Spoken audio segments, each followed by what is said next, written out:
Hi hello DD fame, உங்கள் எல்லாத்துக்கும் வணக்கம். இன்னைக்கு ஒரு வீடியோ நம்ம புதுசாக பார்க்க போகிறோம். என்னன்னு சொன்னால் ஒரு ஒரு 8 வயசு, ஒரு 10 வயசு, ஒரு 11 வயசு, 15 வயசு, இதுல எல்லாம் நீங்கள் என்ன பண்ணிட்டு இருந்தீங்கன்னு ஒன் செகண்ட் திங்க் பண்ணி பாருங்க. கிளாஸ் லிஸ்ட் பண்ணவா, படிச்சுட்டு இருந்திருப்பீங்க, ஸ்போர்ட்ஸ் ஆக்டிவிட்டி ஏதாவது பண்ணிட்டு இருந்திருப்பீங்க, இல்லைன்னு சொன்னால் யார் மேலேயாவது லவ் அண்ட் அஃபேர் இருந்திருக்கும். அந்த வயசில் வர்றது சகஜம் தானே. It's kind of hormone changes. ஆனால் அம்மா வாங்கணும்னு நினச்சிருக்கீங்களா, இல்லைனா அப்பா வாங்கணும்னு நினச்சிருக்கீங்களா? ஒலி ஷிட், நான்லாம் புத்தகத்தோடையே கிடந்தேன். ஆனால் இன்னைக்கு நம்ம பார்க்க போகிற வீடியோ எதை பற்றி அப்படின்னு சொன்னால், சின்ன வயசுலேயே யங் பேரண்டாக மாறின சில குழந்தைகளை பற்றி தான். வாங்க வீடியோக்குள்ளே போகலாம்.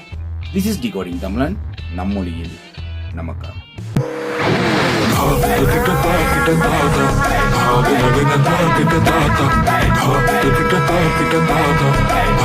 1939 லீனா மெடினா அப்படின்னு சொல்ற ஒருத்தவங்களுக்கு குழந்தை பிறந்திருக்கு. அவங்களுக்கு குழந்தை பிறக்கும்போது அவங்களுக்கு வெறும் 5.5 வயசு தான் ஆயிருக்கு. இப்ப உங்களுக்கு எல்லாத்துக்குமே மென்சுரல் சைக்கிள்னு ஒரு விஷயம் தெரியும். ஆனா இப்ப எனக்கு இருக்கிற டவுட் என்ன அப்படின்னு சொன்னா, கிட்டத்தட்ட மென்சுரல் சைக்கிள் ஸ்டார்ட் ஆகுறது 14 வயசுக்கு பிறகுதான். அப்பதான் பியூபர்ட்டி அப்படிங்கிற ஒரு விஷயம் ஸ்டார்ட் ஆகும்.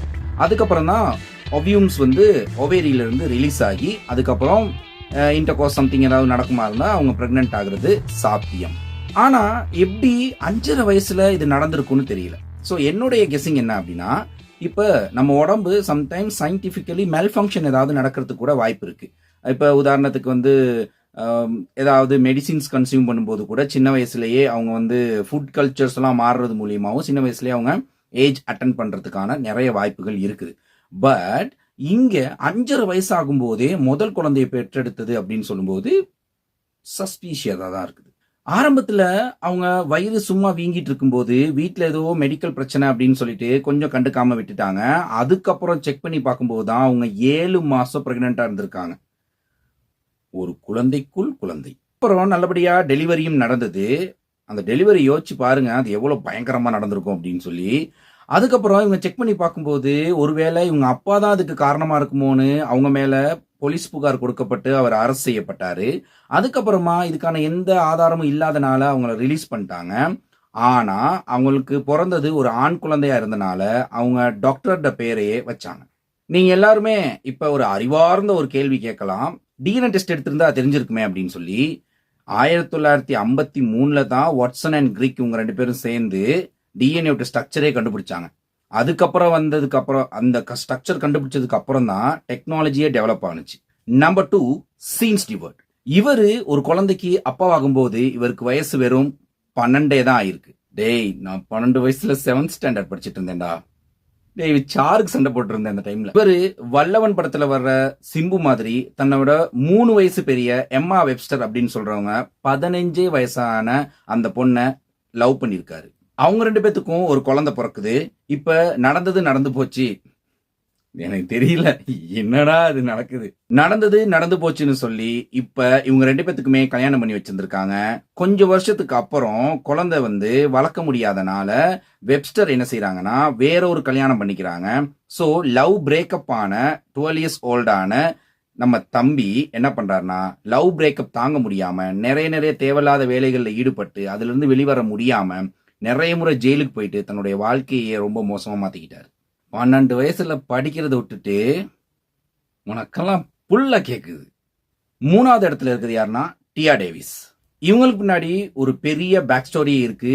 ஏன்னு சொன்னா இவங்க பிறக்கும்போது அவங்களுடைய அப்பாவுக்கு வெறும் 15 வயசு தான் இருக்கு. அப்பாவுக்கு தப்பாம பிறந்த இந்த குழந்தை தன்னுடைய 14 வயசுல இவங்களுடைய பாய் ஃப்ரெண்டான வில்லியம்ஸோட சேர்ந்து ஒரு குழந்தைய பெற்றுக்கிட்டாங்க. இப்படி 14 வயசுலயே குழந்தைய பெற்றுக்கிட்டு அதை வளர்த்து எடுத்திருக்காங்க அவங்க 2 பேரும். சோ தன்னுடைய 28வது வயசுலேயே யங் தாத்தா பாட்டி ஆயிருக்காங்க டியா டேவிஸோட அப்பா அம்மா. ஆனா 28 வயசாகிய நீ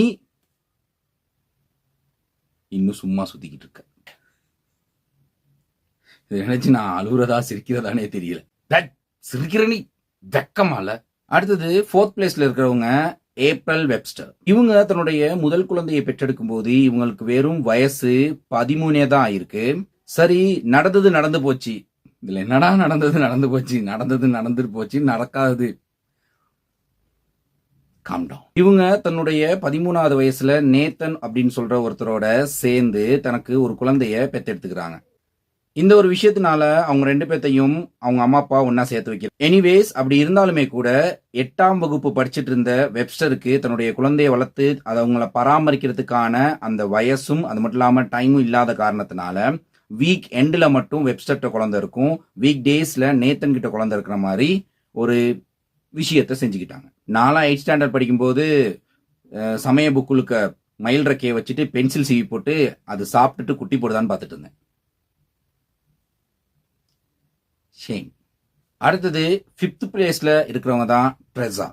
இவங்களுக்கு ஒழுங்கான பேரண்டிங் இல்லாத காரணத்தினால சின்ன வயசுலயே தன்னை விட அதிகமான வயசு இருக்கிற பசங்களோட சேர்ந்து கிளப்பிங், பப்பிங் இந்த மாதிரி நிறைய விஷயங்களுக்கு போயிட்டு வர பழக்கம் இவங்களுக்கு இருந்தது.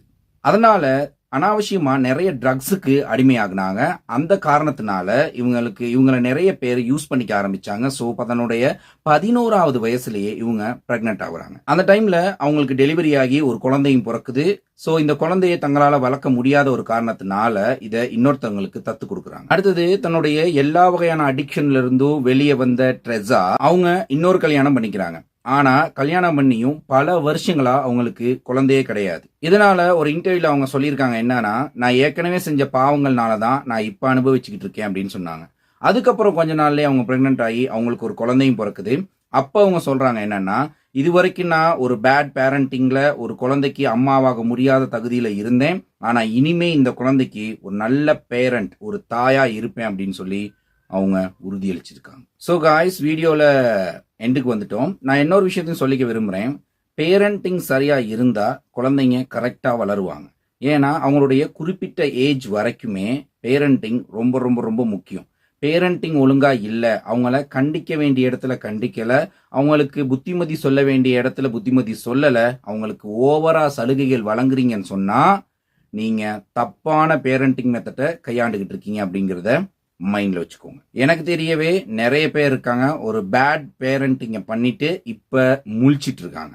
பேஸ்மெண்ட் ஒழுங்கா இருந்தாதான் ஒரு பில்டிங்கை நம்ம ஸ்ட்ராங்கா கட்ட முடியும். அந்த பேஸ்மெண்ட்ங்கிறது பேரண்டிங். வெறும் சாப்பாடு கொடுக்கறது, வீடு கொடுக்கறது, இது மட்டும் ஒரு பேரண்டோட வேலை கிடைக்காது. சைக்கோலஜிக்கலி ஒரு சர்வே என்ன சொல்லுதுன்னா, கிட்டத்தட்ட 3 மணித்தியாலத்திலிருந்து 4 மணித்தியாலம் அந்த 24 ஹவர்ஸ்க்குள்ள குழந்தையோட நீங்க இருக்கணும், அவங்க கூட பேசணும், விளையாடணும், அவங்களுடைய தாட்ஸை ஷேர் பண்ணிக்குங்கிறத குழந்தைங்க விரும்புறாங்கிறது ஒரு சர்வே சொல்லுது. நீங்களா இருக்கட்டும், நானா இருக்கட்டும், ஏதோ ஒரு டைம்ல ஒரு பேரண்டிங் அப்படின்னு சொல்ற ஒரு விஷயத்துக்குள்ள போக தான் போறோம். ஸோ இந்த வீடியோ பார்க்குறவங்க அந்த தவறுகளை பண்ணாம இருப்பீங்கன்னு நான் நினைக்கிறேன். ஸோ இதே மாதிரி இன்னொரு வீடியோவில் சந்திக்கலாம். So until then, bye bye. This is Decoding Tamlan. Bang.